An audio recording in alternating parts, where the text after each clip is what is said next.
progressives are threatening the entire Western civilization. And what is really dangerous is that they're not threatening it from outside, but from inside. This is a time for fighters. And America, don't worry, don't despair. America's on the way back. America has woken up.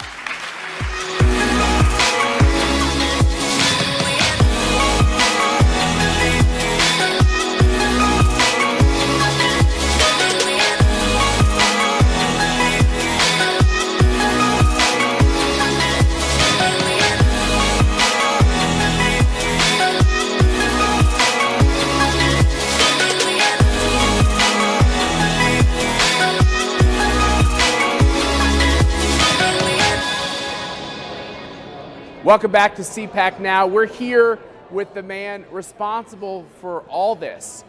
He runs a great partnership group here, the Center for Fundamental Rights. It's Miklos Santo. Miklos, thank you so much for your hospitality and for what a great event. I mean, thank you very much, Matt. I'm really grateful to our American friends at the American Conservative Union that we teamed up together and we make CPAC Hungary great. Yeah, we did. And hopefully next year we would make it great again. Yeah. I'm really proud. I'm really proud that you are here. I'm really proud that Dan Schneider is here. I'm really proud that the whole ACU team is here. I'm really proud of you. I'm really proud of Hungary, of the Hungarian conservative movement, of the Hungarian right.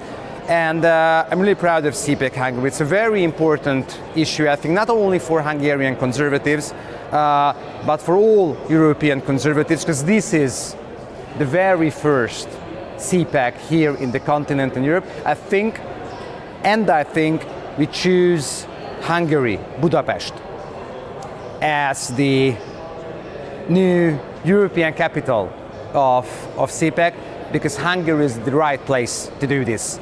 We are conservatives.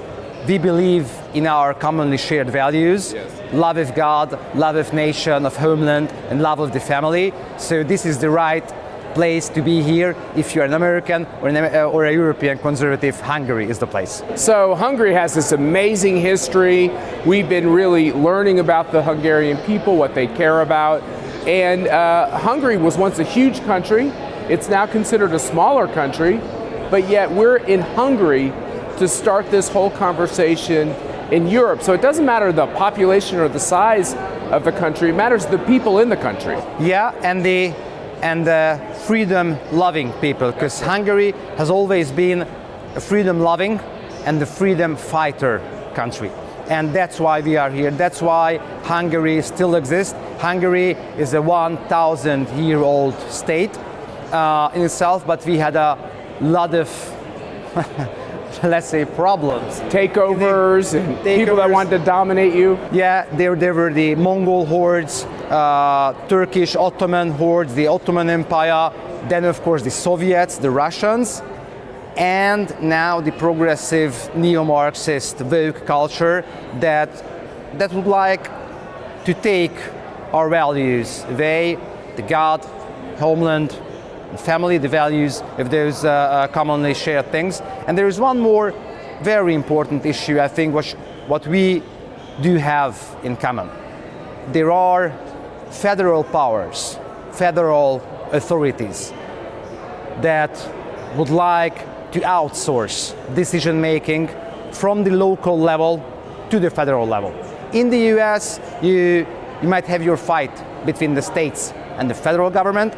We in Europe, we are a proud member of the European Union, but we had the very similar fight as a member state of the EU with Brussels, with the federal level, because they would like to take away all the sovereignty of the member states, for example, of Hungary, and make Brussels, make the European Union into some kind of a super state. Yeah. And that is what we do not want, because we are proud of our values, of our culture, and it's okay for us if the Western European countries do choose the way of the woke, of cancel culture or gender ideology. It's up to them. We do not think it will be good but it's up to them. But our only wish that please allow ourselves to decide about our life. So you hear this, which is you have these global entities. For you, the most oppressive one is the EU, trying to come into your country's political questions, public policy questions, and tell you what you must adopt. And they say if you're going to be a member of the EU, you must accept these terms. Immigration was one of them. And they said if you're going to be a member of the EU, you have to allow these people. But your prime minister and your government said no. That's true. The government of Prime Minister Viktor Orban said no to that liberal agenda, to this neo-Marxist, progressive, socialist agenda. But to tell the truth, the tricky thing is that we entered the European Union in 2003 and 4. That wasn't the case. They told us that it will be good. There are treaties. In those treaties, there are the competencies of the EU and the competencies of the member states laid down. And it's more or less a clear situation. But with sneaking legislation in the past decade, in the past 20 years, the phenomena of outsourcing decision making is developing. So when we joined the EU, they did not tell us that you should let all of the migrants in from Africa, from the Arab countries, from the Muslim countries, etc. When we entered the EU, they did not tell us that their intention is to declare that even a man should have the right to give birth to a children. Yes, and right. And the very decision was adopted a few months ago by the European Parliament, like in Monty Python, saying that men should have the right to give life of children. Insane. That's why the Hungarian constitution declares that the mother is a woman and the father is a man. Yeah, of course. This is science. The other thing. But yeah, this is science. But nowadays it's so surreal, it's so absurd. You should put it into law. That's right. You have to put the science into law because it's no longer held in common as common sense. Because it's common sense, but it's under attack. It's not. I think it's not. It's not about ideology anymore. It's about common sense. Yeah. It's about nature. Yeah. So we do not have an ideological fight in that sense. We do defend the creation of God. But the point is this: the Hungarian people aren't confused. They're being dictated to by outside forces that even though you all understand this common sense, we expect you to adopt a different policy. And in America, they're accusing us of being in Hungary to undermine democracy. They're trying to undermine the democracy in Hungary because they have a different set of these radical, as you say, neo-Marxist views.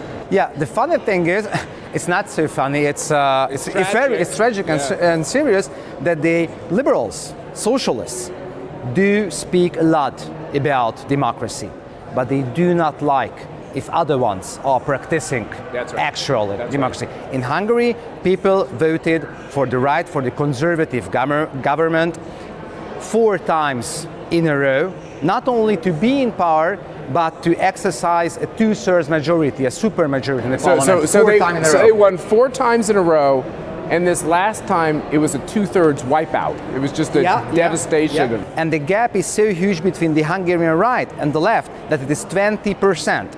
Fidesz, the Hungarian right, gained in the April general elections 53%, while the Hungarian left gained only 35%. Moreover, let's hear this.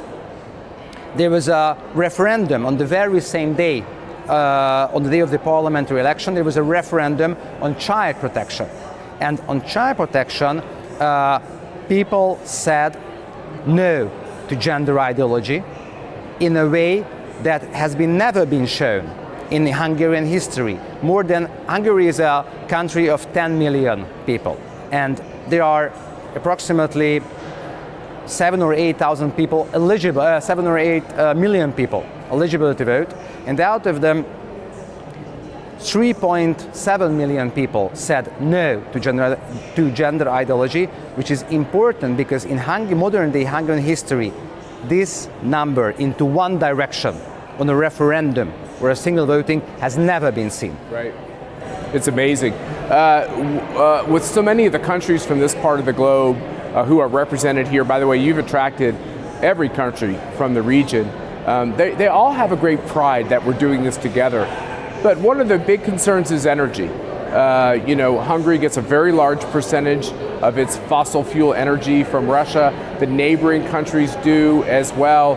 That's a difficult thing for the people of America to understand because we have an abundance when it comes to fossil fuels and stuff. We have your resources. We have our resources, but every time Joe Biden and the Biden administration cancels another fossil fuel project in America, doesn't that just increase the cost of these fossil fuels and make it that much harder for the people of Hungary? Yeah. Look, if it's about the Ukrainian-Russian war, where the Russian aggressor invaded an independent country, Hungary has always stood up for the sovereignty of the Ukraine and of the freedom of the Ukrainian people.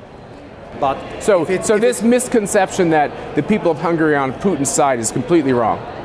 Outrageous. Look, Hungary, and including my family, suffered a lot physically as well during the Soviet communist era until 1990. If someone tells me that the Hungarian right is the one having ideological sympathy towards the Kremlin, it hurts me. Yeah, it's outrageous. Prime Minister Viktor Orban was the very first politician in this region in 1988 demanding the Soviet troops to go away from Budapest. At that time, it was nearly a crime to say that. So saying that Hungarian conservatives would have any kind of ideological sympathy towards Russia, that's not true. But of course, there is reality.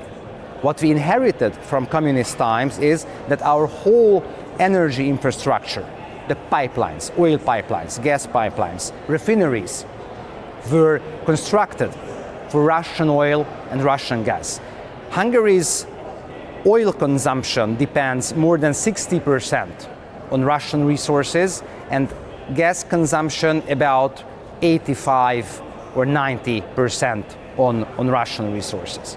So when it's about sanctions against Russia, Hungary voted for each and every sanction package till nowadays in the EU and in the NATO. Hungary launched its largest humanitarian aid project for the Ukrainian people. More than 600 or 700,000 migrants came from the Ukraine, including ethnic Hungarians to Hungary, and we welcomed them, sheltered them, etc. Because this is our task, this is our job, help those people who are in need in our neighborhood, of course. But when it's about oil embargo and additional sanctions by the EU on Russian energy, it's not only about that it would cause higher prices in Hungary. It would have caused total shortage because, as I mentioned, most of our gas and most of our oil comes from there. On the other hand, to tell the truth, putting those sanctions on Moscow will not hurt them in a way we would like to.